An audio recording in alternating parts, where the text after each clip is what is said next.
Moe's! If you've never tried the stacks at Moe's, it's like a roller coaster. Filled with 2 crispy tortillas, you realize something big is approaching. And that moment hits when all-natural chicken is added along with Moe's famous queso, fresh veggies, and all-natural shredded cheese. At which point, it's all folded and grilled crispy, flipping your world upside down. So hurry into Moe's Southwest Grill today for the stacks and enjoy the ride of a lifetime.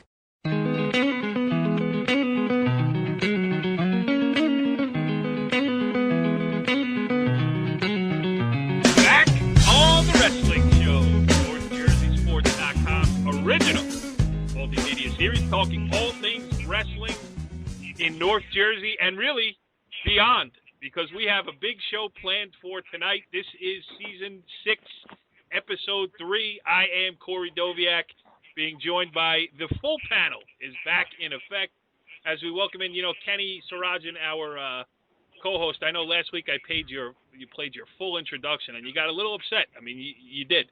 Well, so because this week, people want to hear wrestling. It's too long. I'm excited. I look, tonight we have the Ramos brothers.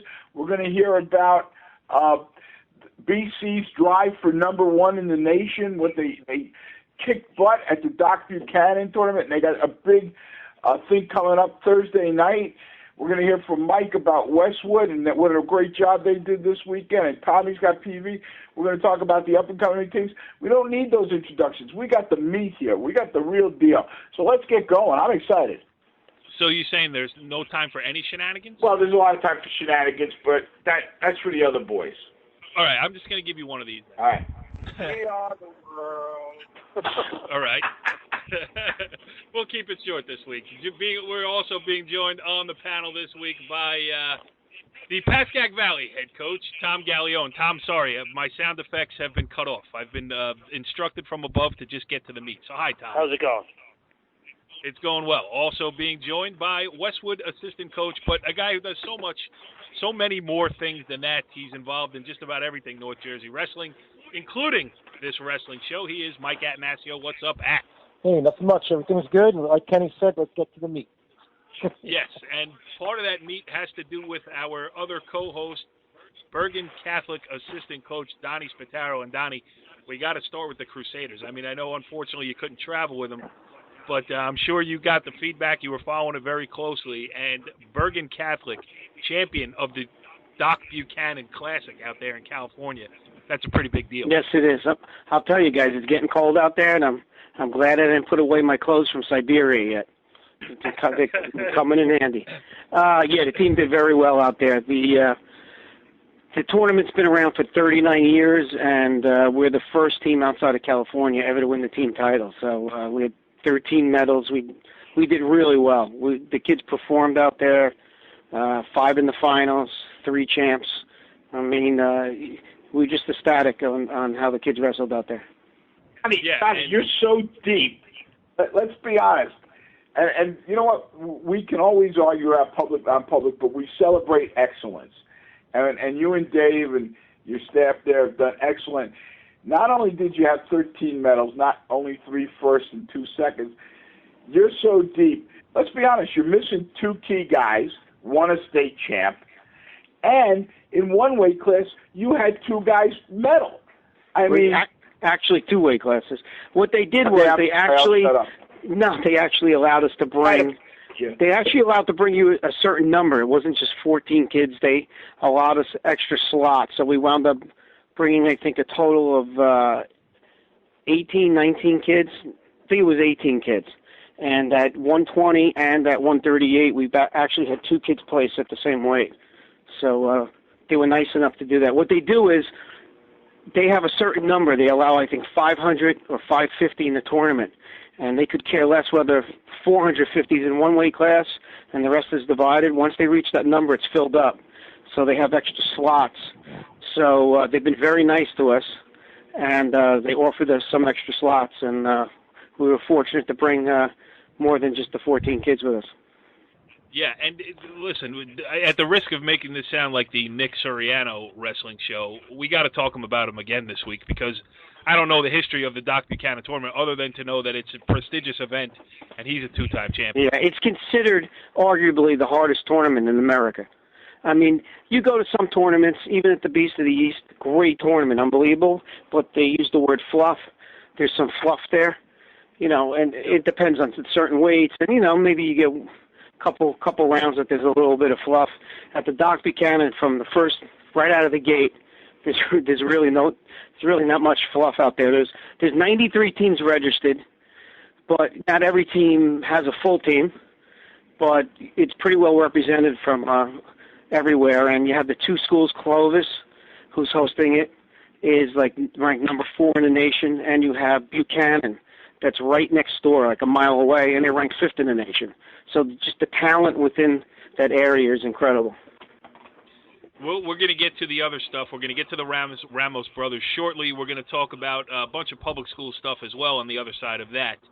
But before we get to it, Donnie, and while we're on the subject, why don't you just talk about Thursday, too, because you're bringing in a pretty heavy load into the gym over there at Bergen Catholic, including the team you just mentioned, Clovis. And it seems like now, you went there, they're coming here. It's, it's starting to take shape as a little rivalry. I mean, I know you're not going to be wrestling them straight up, but they are coming into your gym to wrestle 2 other North Jersey teams. Yes, we actually spoke to them about it last year, and they liked the idea of possibly traveling out east, seeing what's out here.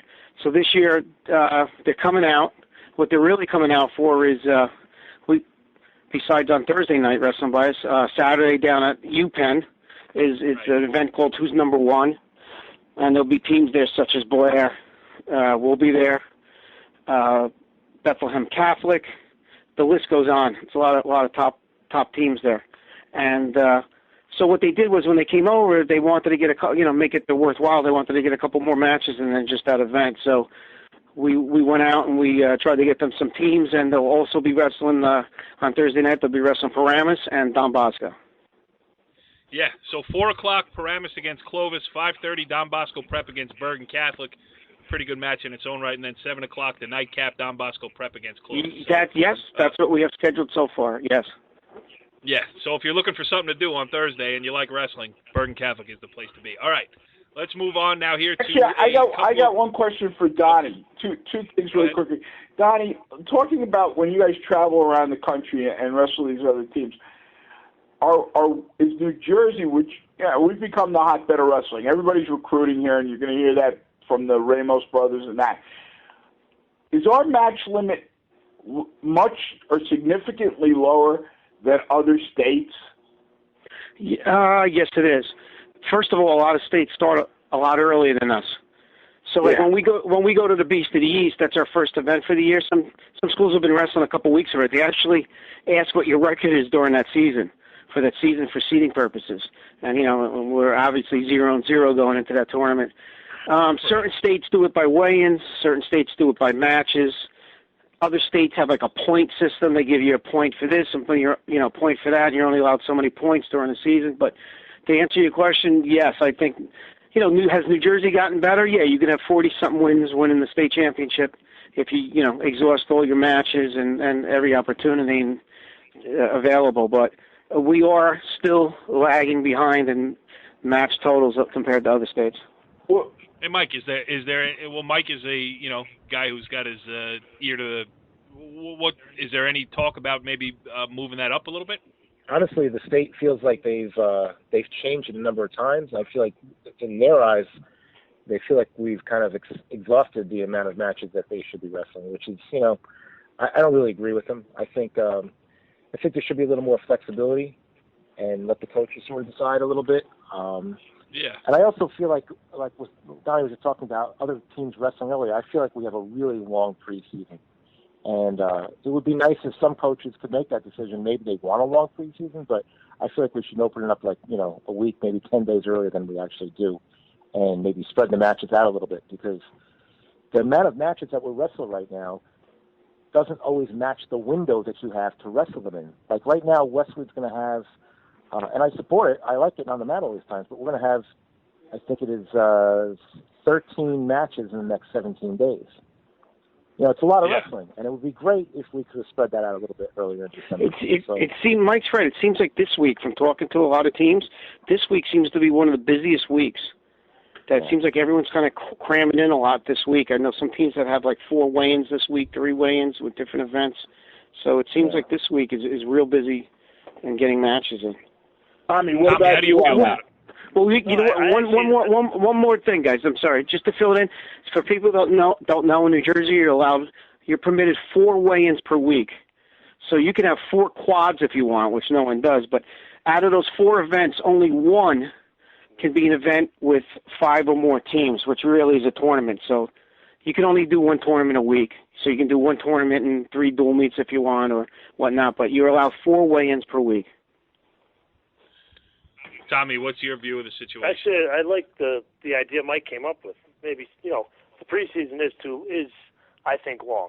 To get through those 3.5 weeks or so is, it's a long preseason. I like the idea of maybe moving some things up about a week and spreading it out a little bit and getting going. But, that's, again, like Mike said, that would have to be coaches, presenting it and bringing it to the state. And who knows, maybe we've exhausted, maybe they're going to take a break from wrestling proposals for a little while.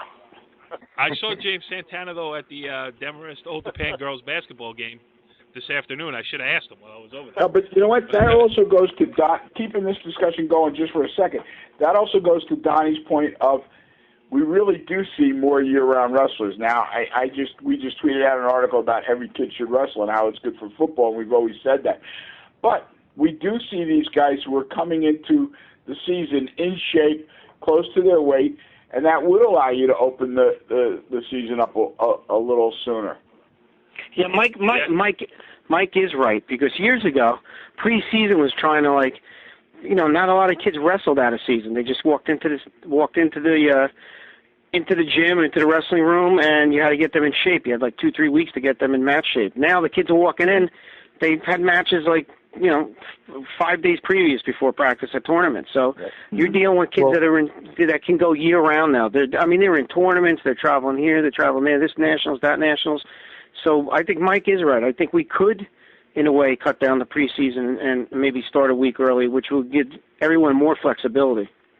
Mm-hmm. You know what else we could add in there is that what has changed a lot too is the number of kids in the room.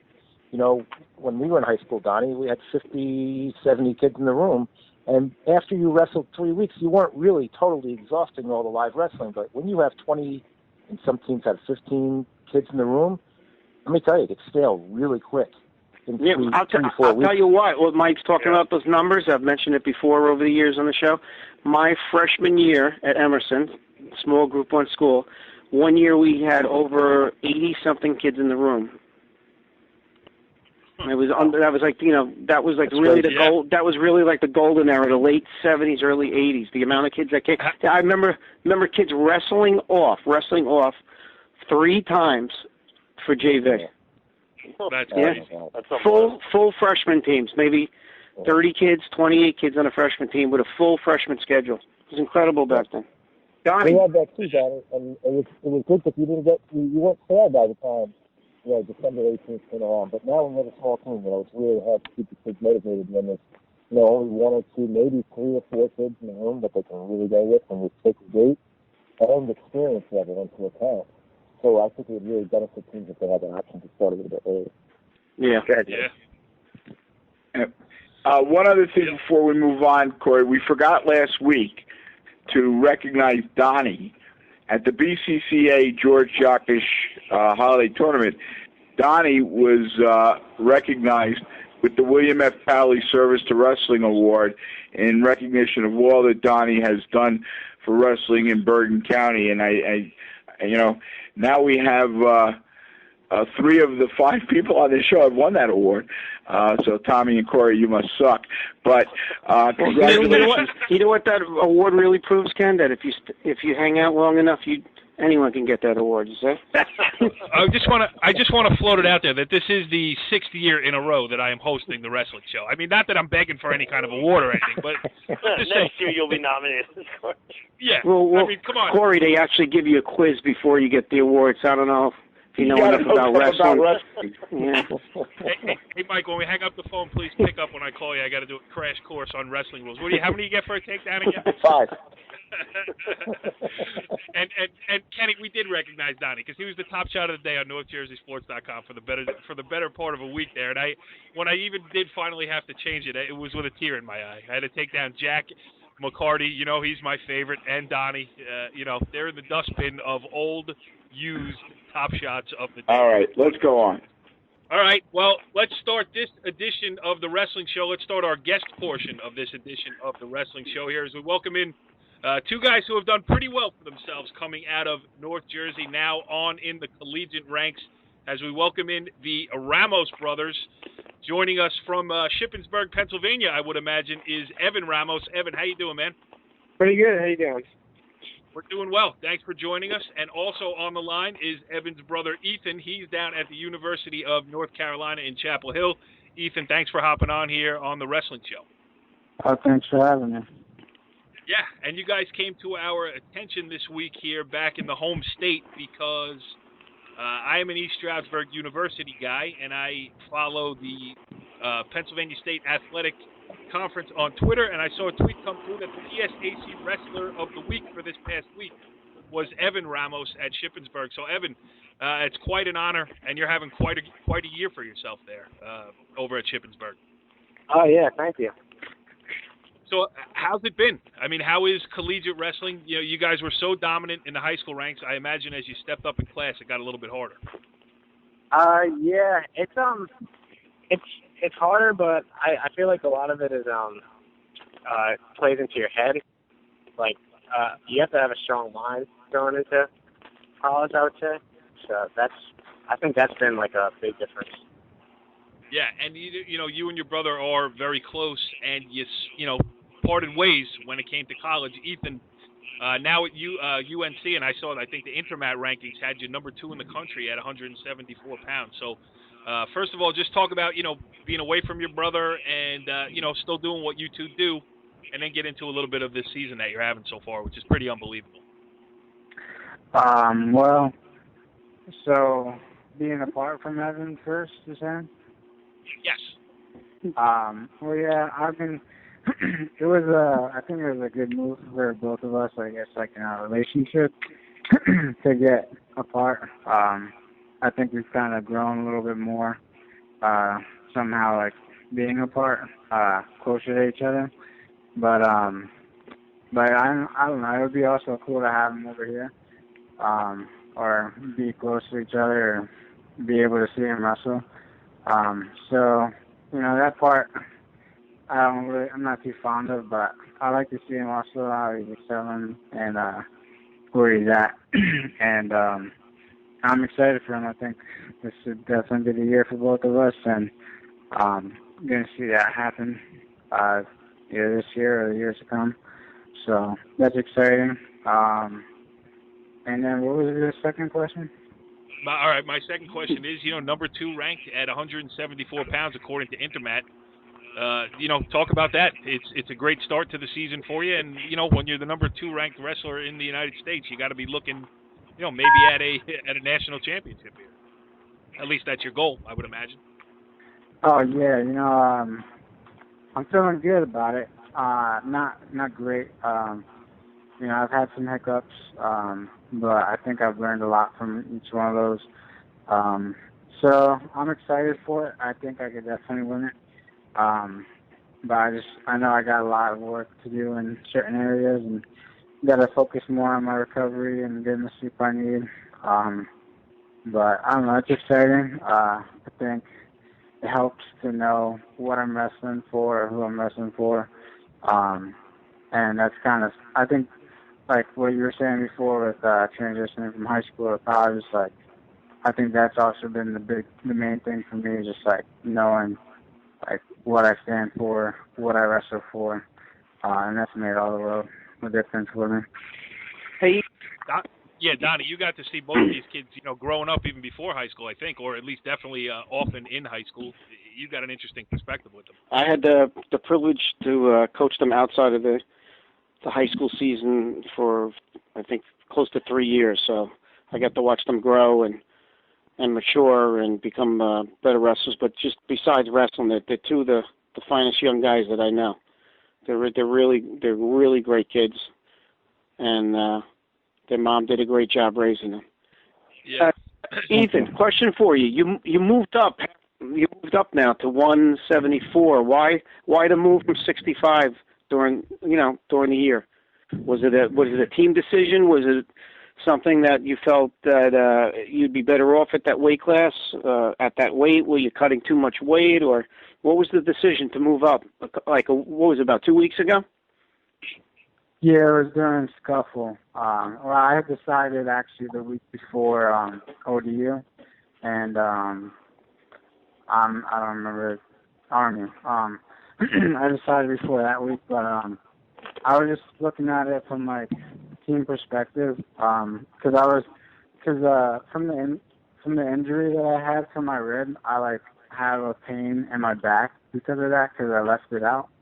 So now it's like screwed up something in my back where like I feel it a lot when I cut weight.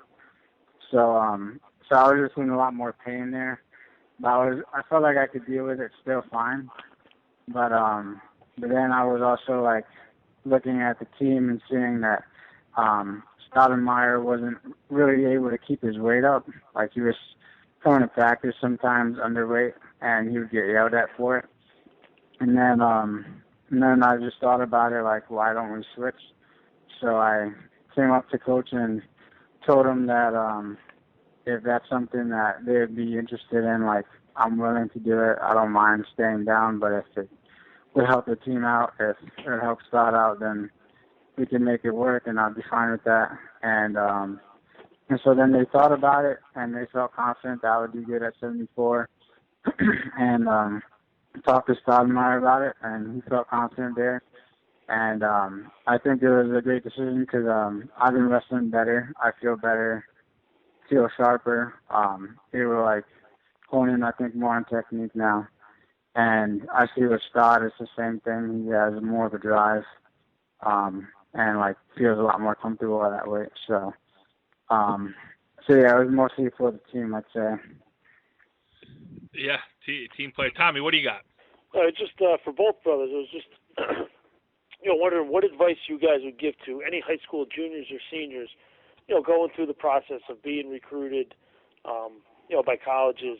Just what kind of advice would you give those kids as you get a ton of coaches, calling, emailing, contacting you, whatever, are all providing different, opportunities. What advice would you give to a kid that's looking to wrestle at the next level?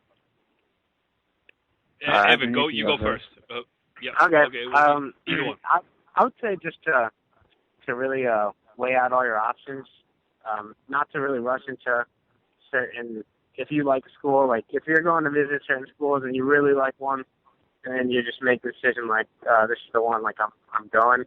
I'd really just visit every one and then decide, and like really get to like the coach, because that's going to be he's the one that's going to run the practice and everything. Like if you don't think you might have a good relationship with the coach, that's probably not the best fit for you. And so yeah, I would say like really mostly just kind of weighing the relationship with the coach and weighing out your options. Because and Ethan could even tell you about like that. Like he almost didn't even go to UNC, so I'm sure he could give you more of that. Yeah, well, I definitely want to hear that side of it. But Evan, you're at a Division II school, which having been in the PSAC, I know what level that wrestling is. I mean, that's big time, and the PSAC, Pennsylvania, is known for its wrestling. So, how about the number that comes after the D? Did that matter to you? Because people put a stigma on it, and it's really, especially football-wise and everything else, it really doesn't matter. You're going to go get your competition. You're going to go have a chance to compete for championships and all that type of stuff. I mean, was that a big issue for you? Yeah, I wanted to go D1 at first for a while, but not that I didn't want to put in the work or anything, but school-wise, like it's tough to get a degree, and to be able to balance like being a full-time athlete and also then doing your schoolwork, I figured Division II would be like a little easier fit, and if I wanted to go D1, I could always transfer. But I didn't want to go all the way down to D3. I just kind of wanted to do the next best. And also to me, like, you know, no matter what, like, you're still going to end up wrestling those Division I competitions. Yeah, not everyone, but, you know, you still give yourself room to get better. And I think, like, no matter what division you're at, you can definitely improve and be able to beat anyone, depending on how hard you work. Yeah, it all comes down to the guy in front of you, right? Yeah. So, yeah. Ethan, how about your, you know, and Donnie was saying even before you came on the air, you've had some coaching changes. You've had some, you know, so you see there's been some difficulties with you that you've had to get past as well, even at a big-time place like North Carolina. And I don't mean to slight Shippensburg because I'm an East Stroudsburg guy, and I know how good that level of competition is. So, but Ethan, from your point of view, go ahead. Okay, so the recruiting or the changes or all of it? All of it. Okay. Just talk. Well, listen. Okay. Well, I'd say when it comes to recruiting, the advice I give to the kids out there is basically the same thing what Edmund was saying. You know, like really focus on, you know, like weighing out your options. The relationship with the coach is extremely important. But also, I'd say also see how you feel with the team, if they're accepting of you. Also, don't go for wrestling-wise. Go more for education because wrestling isn't going to promise you anything because something can happen and you can end up not wrestling. So you want to, like, think about that, and also, like, if something was to happen, are they still going to take care of you? Are they going to, like, take out your scholarship? Or are you still going to be able to go there and still get the education that you want and still, like the school if you're not able to wrestle? And another thing I'd say, which I know a lot of people are out there, like, they might not believe in God, but, like, for me, my big thing is, like, whether you believe in God or not, I'd say, you know, like, one thing that that people should consider is, like, if there's, like, communities out there for faith to grow in that. Because, like, whether you believe it or not, you might want to know about that later on, and it'd be better to have that there in case. And if you do believe, then, you know, you want to grow. So that would be a big thing. Then with my recruiting process is just like Evan said, I wasn't going to come here. I didn't think I could at first because I had verbal to Virginia,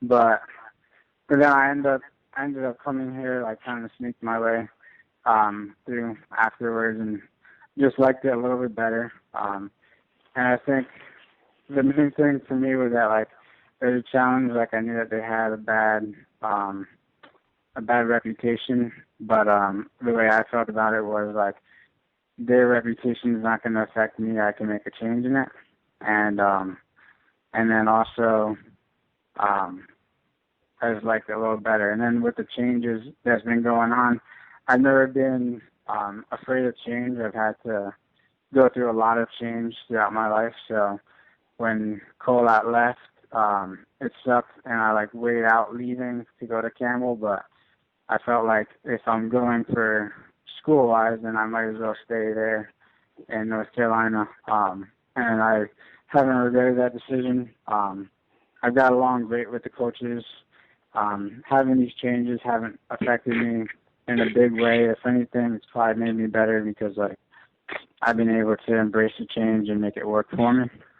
Yeah, and you're at a great academic institution. I mean, UNC Chapel Hill is you know, one of the best public schools in the country.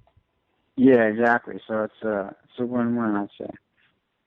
Yeah, Kenny, what do you got over there? Actually, I just want to. There's nothing I can add. I just want to compliment both young men. I mean, we've gotten to watch them. We knew their coach Bobby Pasquale very well, and we watched them through high school.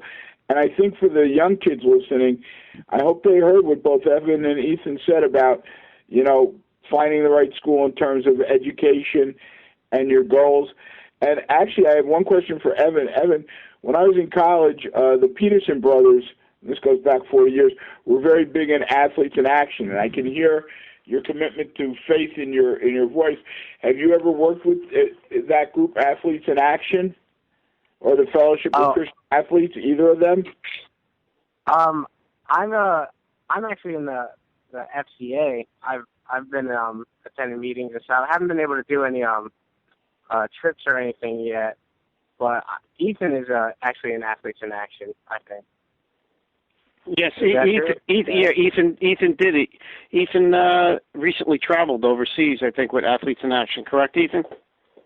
Yeah, with Athletes in Action, I went to the John Peterson Tournament. I got to meet Peterson, actually. Fantastic. Well, you're two fine young men. It's a pleasure for me. I got nothing to say. These guys shine. Yeah, it really, it's great. You know, from our perspective doing this show, yeah, I think I don't remember. I think we had you on before, if I'm not mistaken. But I know we had Coach Pasquale on, talked about you enough, even if we didn't. But to get to watch you, remember previewing the PSAC County Tournament, and now to see where you guys are now. Wrestling at North Carolina Chapel Hill, wrestling at Shippensburg, two proud, great programs, and really, I mean, there's nothing else for us to say except keep up the good work and congratulations. Thank you. Yeah, thank Appreciate that. Yeah, and we'll be keeping an eye on you. And listen, next time we have you on, I promise the phones will work better. Actually, I can't promise that again. So it might be just as horrible, but we expect to have you, keep an eye on you and have you back on in the future. So, boys, thanks again, and good luck to both of you. Right, thank you very much. Looking forward to it. Well, interesting stuff there with the brothers Ramos, Ethan and Evan, representing North Jersey Wrestling very well at the collegiate level, for sure.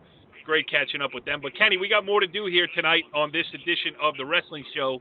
Why don't you take us back into the realm of North Jersey High School wrestling? Well, Donnie talked about the great night and weekend Bergen Catholic's having, but Mike Atanasio is actually going to be part of a big night on Friday night when the traditional rivalry of Emerson and Westwood gets renewed, though Park Ridge has been added to that with Emerson. And on Friday night, after the Emerson, Park Ridge, and Westwood match, they're going to name the Emerson gym after the venerable old coach, Stan Woods. So, Mike, what do you think about that night, and how do you feel being a part of it? And you wrestled in that rivalry, and I can remember days when they used to have to call the cops in the middle of the match. So why don't you tell us a little bit about that? Well, it's a great thing for Stan. I know he's really excited about it. And when he found out that they were doing this, he said the first thing he thought about was, if we're going to do it with a match, he wanted to be Westwood. And he reached out to us, and of course we definitely wanted to be part of that event. We just thought it would be an excellent thing for our wrestlers to be part of a little bit of history over there, and to kind of, reacquaint some of our kids with that rivalry. And, the other thing that we couldn't stop thinking about is how great it's going to be for our kids to just wrestle in front of a really loud, sold-out gym. Because, sometimes we have a decent crowd, but it's not sold out. And you never want kids to get it like the district finals and be overwhelmed by how many people are watching them wrestle. And especially for our younger kids, we have 3 or 4 freshmen in our lineup, a bunch of sophomores. We have a really young team.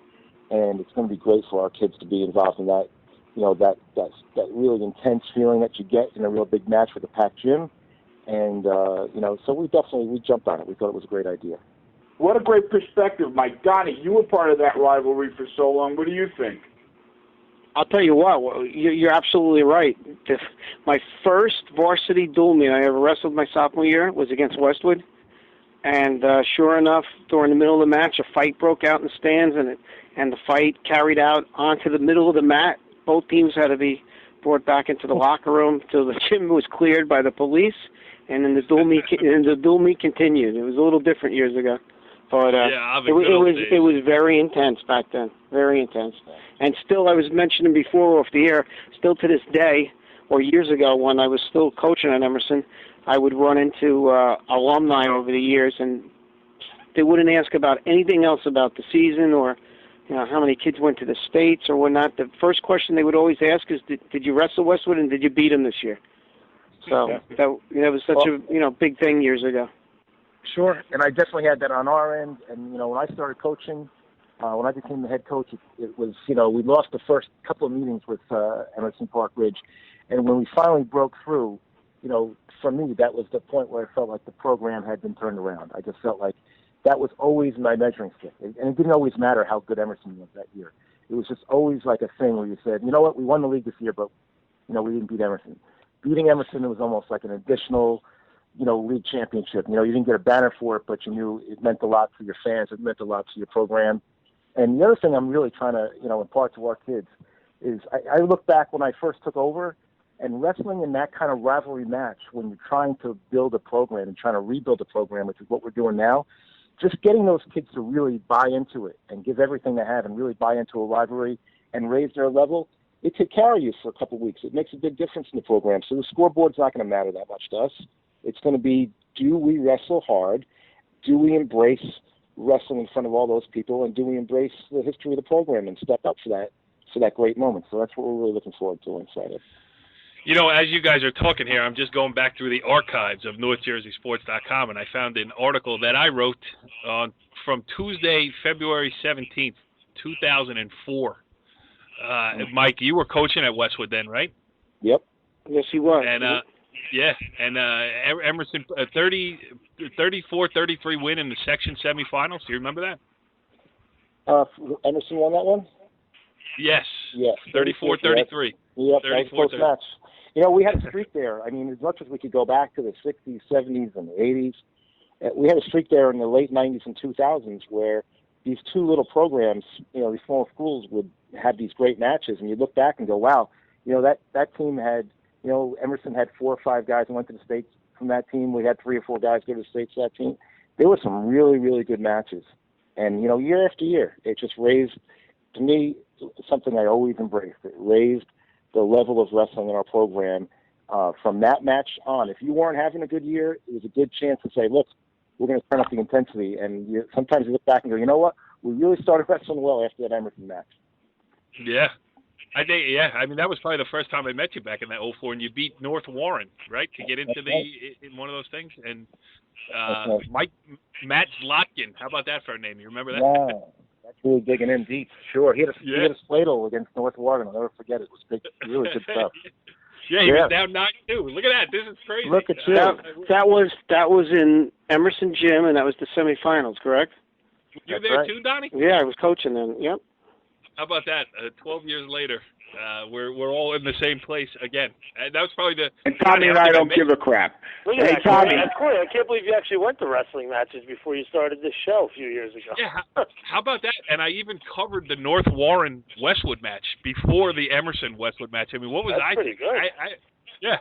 Geez, it's been a long time since I've done a wrestling doubleheader. And I remember North Warren happened to be using the same locker room that we went in. I remember after their kid got spladed by the Westwood kid, I remember North Warren coming back in the locker room and the coach just teeing off on them. It was unbelievable. Yeah. Westwood, Mike, you lost in the regular season by 12 points, but then you started that match by winning 5 of 6 matches, starting at 103 with 4 of those wins coming by pin. All right, that's Are you reading your own article? I really am reading my own article because I just wanted.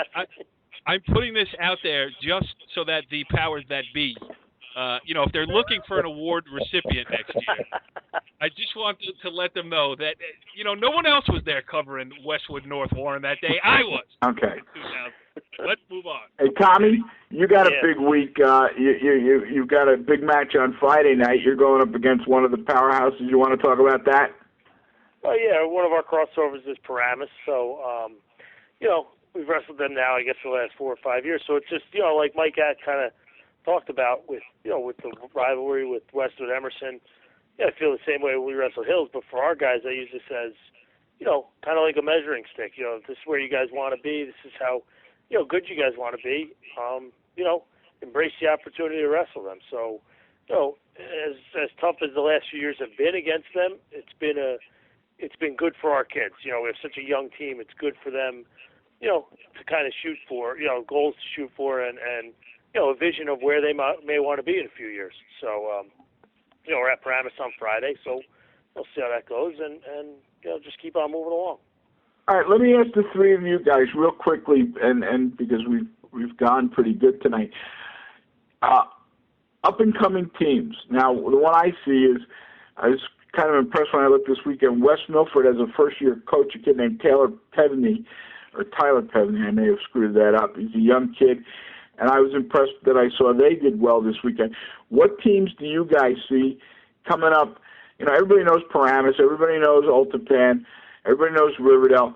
Who do you guys identify as the team that, you know, need that experience, like Tommy said, against the Paramus, or like Mike said, against an Emerson, going against people we consider the gold standard, so they can get the experience, and you see them either this year or next year, you know, rising to prominence in Bergen County. Pick one or two teams each. Well, Kenny, wait, before you answer that, Kenny. Yeah. Did you just make a mistake? Did you make a faux pas? Did you not wait for this? And now it is time for the segment that is sweeping the high school wrestling world. You do that a every segment week. so I'll tell you when it's the so question creative, of the week. and so calculated that it often leaves our panel speechless or pleading the fifth. It's Ken Sarajan's Coach's Question of the Week. Wait for the trumpets. Kenny, I That's can't not trust the question of the week. This is 2 weeks in a row you screwed up again. Good, I get to play it again. I got a question of the week, and I sent it to you in an email. Guys, tell me the teams. We'll go Mike, Donnie, and Tommy. Well, Kenny, I don't know if I have anyone going to creep in that group of sort of high-end teams that you mentioned, but when I'm thinking about teams that are better right now than I kind of thought they were coming into the season, I have Ramsey on that list. As I mentioned last week, their upper weights are terrific. They placed almost everybody from 52 up in the county.